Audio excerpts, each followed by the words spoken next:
नमस्कार दोस्तों, मैं विकास कुमार बरनवाल आप सभी का बरनवाल ट्यूटोरियल्स नॉलेज विजडम में एक बार फिर से स्वागत करता हूं। आशा करता हूं कि आप सभी अच्छे होंगे और अपनी परीक्षा की तैयारी सही दिशा में कर रहे होंगे। तो चलिए आज की इम्पोर्टेंट सेशन की शुरुआत करते हैं। तो जो भी candidate UGC net commerce paper 2 की तैयारी कर रहे हो उनको सभी को जो है बहुत सारी शुभकामनाएं। और बता दूं कि हाल ही में यूजीसी नेट ने एग्जाम कंडक्ट कराई थी, इसमें बहुत सारे स्टूडेंट का परफॉर्मेंस अच्छा रहा है। तो आई होप आप लोगों का एक सीट पक्का हो गया होगा। तो चलिए आज की सेशन की शुरुआत करते हैं। तो बता दूं कि यूजीसी नेट कॉमर्स से जुड़े हुए जो भी सवाल आप जानना चाहते हो तो मेरे चैनल को बिल्कुल सब्सक्राइब कर सकते हैं, बिल्कुल फ्री ऑफ कॉस्ट में। इसमें बहुत सारे सवाल ऐसे होते हैं जो कॉमर्स से होते हैं, इंडियन इकोनॉमी, वर्ल्ड इकोनॉमी और आपके सब्जेक्ट से होते हैं। तो आप सभी जरूर जुड़िए और चैनल में जो भी कंटेंट आपको प्रोवाइड करवाए जाते हैं उसका आप लाभ उठा सकते हो। बिल्कुल फ्री ऑफ कॉस्ट में ये जो है कंटेंट प्रोवाइड करवाए जा रहे हैं। तो आई होप आज को आपको बहुत सारी जानकारियाँ मिलेगी आज की क्लास के माध्यम से, और मैं कोशिश करूँगा कि आपको बहुत सारी जानकारियाँ दे सकूँ।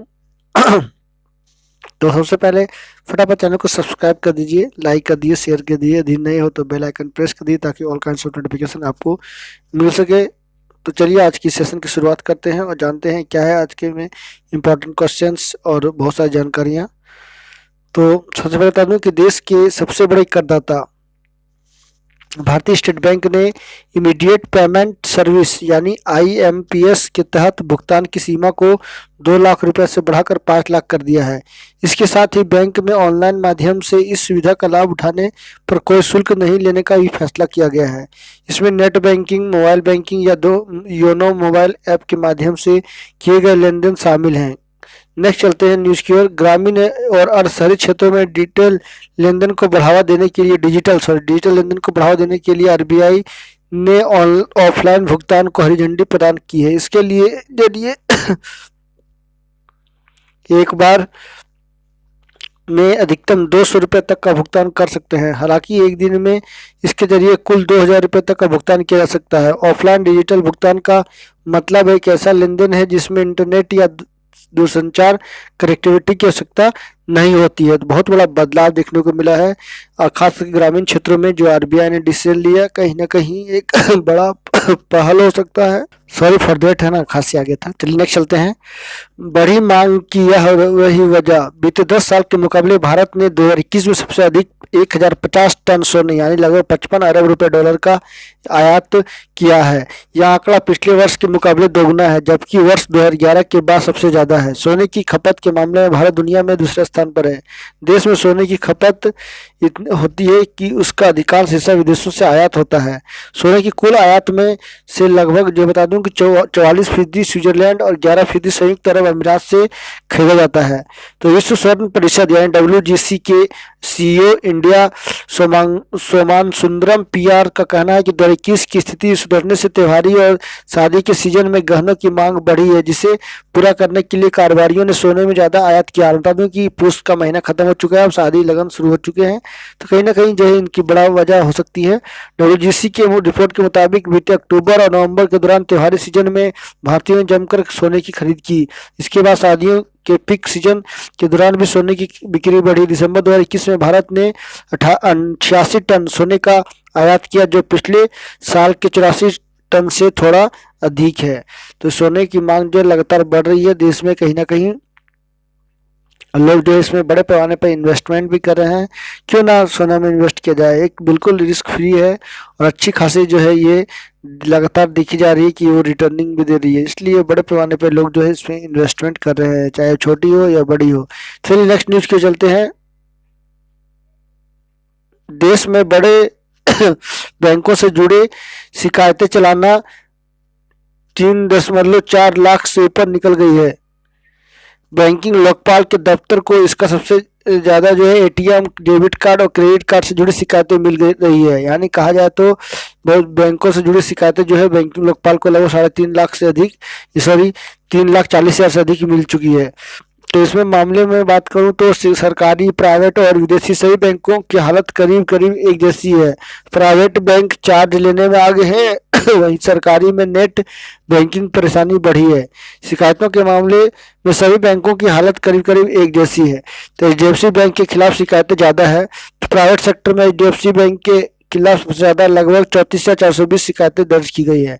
28,065 शिकायतों के साथ ICICI बैंक इस मामले में दूसरे स्थान पर और 21,011 शिकायतों के साथ एक्सिस बैंक तीसरे स्थान पर है। तो आप देख सकते हो कि ATM कार्ड से जुड़ी शिकायतें, मोबाइल नेट बैंकिंग से जुड़ी शिकायतें, बिना बताए चार्ज लेने से संबंधित शिकायत, तो SBI की सबसे ज़्यादा जो है बिना चार्ज से जुड़ी हुई है। उसके बाद मोबाइल और नेट बैंकिंग शिकायत की बात की जाए तो SBI की है। उसी तरह ATM और कार्ड से जुड़ी हुई शिकायतें SBI की है। कहीं ना कहीं SBI का जो है रोल बहुत ही क्रिटिकल रहा है भारतीय खाता धारकों के साथ। तो ये देख सकते हैं SBI, उसके बाद HDFC बैंक है ये। तो ये थी कुछ शिकायतें जो कि लगातार सुनने को मिल रही थी। लोगों का जो है ये सोच बन गया था कि बैंक जाने से बहुत सारी परेशानियां होती है, लेकिन सरकार लगातार कोशिश कर रही है। नेक्स्ट चलते हैं 5G स्पेक्ट्रम नीलामी का मामला की बात की जाए तो दूरसंचार कंपनियों के संगठन ने सरकार से मांग की है कि महंगे स्पेक्ट्रम 5G की राह में सबसे बड़ा बाधा 10 गुना दाम घटाए सरकार। ये मांग की गई है इस संस्था के द्वारा, इस संगठन के द्वारा। 5G स्पेक्ट्रम की न्यूनतम कीमत विकसित देशों में कीमत से जो है कई गुना ज़्यादा है। दूरसंचार नियामक ट्राई ने 5G स्पेक्ट्रम की नीलामी पर स्टेक होल्डर से टिप्पणियां आमंत्रित की थी, जिसके जवाब में टेलीकॉम कंपनियों ने चिंता जाहिर की है। Cellular operators association of India यानी COAI के मुताबिक 2016 में नीलामी के लिए जितने स्पेक्ट्रम रखे गए थे उनमें से सिर्फ 41% बिके। 2021 में तो यह आंकड़ा 37.1% पर सिमट गया। यह संस्था की तरक्की के लिए एक बड़ा मौका गंवाने जैसा है। स्पेक्ट्रम की न्यूनतम कीमत स्पेक्ट्रम के रेलवे स्टेशन के 50% से ऊपर नहीं होनी चाहिए।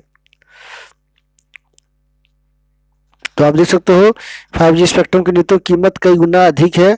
भारत की बात की जाए तो 492 करोड़, ब्रिटेन की बात की जाए तो 40 करोड़, हांगकांग की बात की जाए तो 3,87,00,000, पुर्तगाल की बात की जाए तो 1 करोड़ रुपए के आसपास है। तो आय के अनुपात में स्पेक्ट्रम की लागत भारत में सबसे अच्छा भी है। भारत में 32% है, पाकिस्तान 18, जर्मनी 10, बांग्लादेश, ब्रिटेन 8% है, ब्राजील 4% है, 1% किया है तो चीन। यानी 5G स्पेक्ट्रम से सरकार को बहुत बड़ी जो है प्रॉफिट होती है। ये बातें सामने आई है, बहुत बड़ा जो है आय का स्रोत बना है भारत सरकार का राजस्व के रूप में। तो नेक्स्ट चलते हैं, SBI के ग्राहकों को अब ATM से पैसे निकालने के लिए OTP दर्ज करना होगा।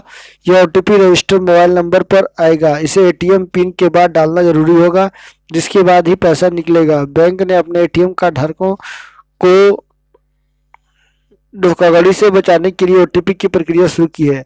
बाजार नियामक सेबी ने सारथी ऐप लॉन्च किया है। यह अभी जो है हिंदी और अंग्रेजी में उपलब्ध है। ऐप का मकसद है इन्वेस्टर्स में securities market, KYC process, trading and settlement, mutual fund market development, investors की शिकायत का निपटान आदि को लेकर जागरूकता लाना है। तो इस काफ़ी इम्पोर्टेंट है। ये आने वाले समय के लिए, चाहे वो RRB के एग्जाम हो, SSC की हो, CGL की हो, या कहा जाए तो UC नेट की हो।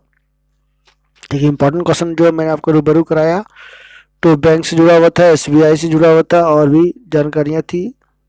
तो चलिए नेक्स्ट चलते हैं न्यूज की ओर, जहाँ पे जानेंगे बहुत सारी जानकारियाँ। सबसे बता दूँ कि काशी विश्वविद्यालय में हिंदू धर्म में PG पाठ्यक्रम शुरू हो गई है। तो सबसे पहले काशी विश्वविद्यालय एक्चुअली है कहाँ, तो बता दो कि ये वाराणसी में है। ये एक सेंट्रल यूनिवर्सिटी है और 1300 एकड़ में फैला हुआ है। बता दो कि मदन मोहन मालवीय के द्वारा जो है 1916 में बसंत पंचमी में जो है इसका स्थापना की गई थी। बता दूं कि इसकी नींव रखी गई थी जो 1904 में ही, लेकिन काफ़ी समय लग गया इसको बनाने में। दरभंगा के महाराजा जो है रामेश्वर सिंह, क्या नाम था उनका, रामेश्वर सिंह ने विश्वविद्यालय की स्थापना में जो है अपना संसाधनों का अहम योगदान दिया। और बात करूँ तो डॉक्टर एनी बेसेंट की भूमिका भी जो है मुख्य रूप से थी, और राष्ट्रीय जो है महत्व की जो है संस्था है। तो चलिए बात करें काशी हिंदू विश्वविद्यालय ने हिंदू धर्म में स्नातकोत्तर यानी PG पाठ्यक्रम की शुरुआत की है। विश्वविद्यालय ने इसे देश में इस तरह का पहला पाठ्यक्रम बताया है। विश्वविद्यालय के केयरटेकर प्रोफेसर VK शुक्ला के अनुसार पाठ्यक्रम दुनिया को हिंदू धर्म के कई अज्ञात पहलुओं से अवगत कराने के साथ हिंदू धर्म की शिक्षाओं को अधिक से अधिक लोगों तक पहुंचाने का मदद करेगी। तो ये देख सकते हैं इन कुछ चित्रों में हिंदू काशी विश्वविद्यालय से जुड़ी हुई जानकारियाँ। नेक्स्ट चलते हैं, टैक्स बचाने के लिए हर साल आप कई विकल्पों में निवेश करते होंगे। इनमें म्यूचुअल फंड, बीमा, यूलिप जैसी कई विकल्प आपके पास होते हैं। लेकिन यदि आप कर मुक्त यानी टैक्स फ्री कमाई के लिए यूलिप खरीदने की योजना बना रहे हैं तो आपको सावधान रहना होगा, क्योंकि केंद्र सरकार ने जो है ज़्यादा प्रीमियम वाली यूलिप से जुड़े नियम में बदलाव किया है। सरकार ने इस बारे में नियम व शर्तें स्पष्ट किया है। अब 2.5 लाख से ज़्यादा की यूलिप पर चलेगा टैक्स या लगेगा टैक्स। यूलिप शेयर बाजार से जुड़ा है, जिसकी वजह से 1 साल पहले राशि निकालने पर 15% की दर से छोटी अवधि का पूंजीगत लाभ पर लगेगा। 10% की दर से लंबी अवधि का पूंजीगत लाभ पर कर लगेगा। अधिसूचना के मुताबिक बता दूं कि पॉलिसी धारक को मिले बोनस व निकासी को पूंजीगत लाभ यानी कैपिटल गेन्स माना जाएगा। इसी के आधार पर उस पर टैक्स की गणना होगी। तो बहुत बड़ा बदलाव सरकार ने की है लोगों के लिए। तो चलिए बता दूं कि पीएफ पर भी जो है नियम बदला है। भविष्य निधि यानी प्रोविडेंट फंड और कर्मचारी भविष्य निधि ईपीएफ में ज़्यादा निवेश पर भी सरकार ने टैक्स लगाने का फैसला किया है। इसके तहत पीएफ में सालाना 2.5 लाख रुपये से अधिक और ईपीएफ में 2.5 लाख से अधिक या उसमें कंपनी का योगदान नहीं होने पर 5 लाख रुपये के निवेश पर टैक्स देना होगा। तो एक बहुत बड़ा बदलाव किया गया है कहीं ना कहीं। नहीं चलते हैं ऊंची आय वालों पर जो है सख्ती सरकार लगाने की कोशिश कर रही है। तो ये छोटा सा परिवर्तन हुआ है। तो वर्ष 2021 में बजट में सरकार ने कहा था कि उच्च आय वाले लोग छोटे निवेशकों को मिलने वाले लाभ का फायदा उठाते हैं, जबकि छोटी बचत में टैक्स छूट का लक्ष्य जो है कम आय वाले निवेशकों को लाभ देना है। ऐसे में सरकार लगभग 2.5 लाख रुपये से अधिक के यूलिप में निवेश पर टैक्स लेने का फैसला किया, जिसे उच्च आय वाले लाभ न लें। तो एक बहुत बड़ा परिवर्तन जो है झारखंड सरकार के पास, झारखंड सरकार के द्वारा भारत सरकार के द्वारा लिया गया है। यानी आप यूलिप में जो है आप सोचोगे कि टैक्स फ्री होगा, वो अब नहीं मिलने वाला है। तो नेक्स्ट चलते हैं न्यूज की ओर। तो भारत गंभीर वित्तीय संकट से जूझ रहे अमेरिका की या श्रीलंका की मदद करने वाला है। तो भारत में विदेशी कर्ज भुगतान व व्यापार में वित्तीय प्रभाव को दूर करने में मदद के लिए श्रीलंका को लगभग जो है 2.41 अरब डॉलर करीब 18,000 करोड़ रुपए देने का वादा किया गया है। इससे पहले विदेश मंत्री जयशंकर ने श्रीलंका के वित्त मंत्री तुलसी राजपक्षे के साथ ऑनलाइन मीटिंग की थी, जिसमें भरोसा दिया था कि भारत की हर संभव मदद जारी रखेगा। और बता दें कि श्रीलंका की जो स्थिति है वर्तमान में, उसके बारे में मैंने डिटेल से बताया है। तो आप जरूर देखिए उस वीडियो को कि किस तरह से श्रीलंका में जो है आपातकालीन इमरजेंसी घोषित की गई है। कहीं ना कहीं जो है चिंता का विषय बना हुआ है।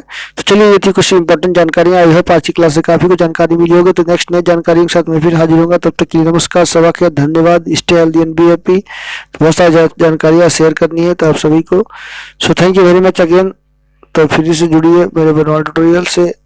Thank you. और बहुत सारी जानकारियाँ इकट्ठा कीजिए ताकि आपको लाभ मिल सके।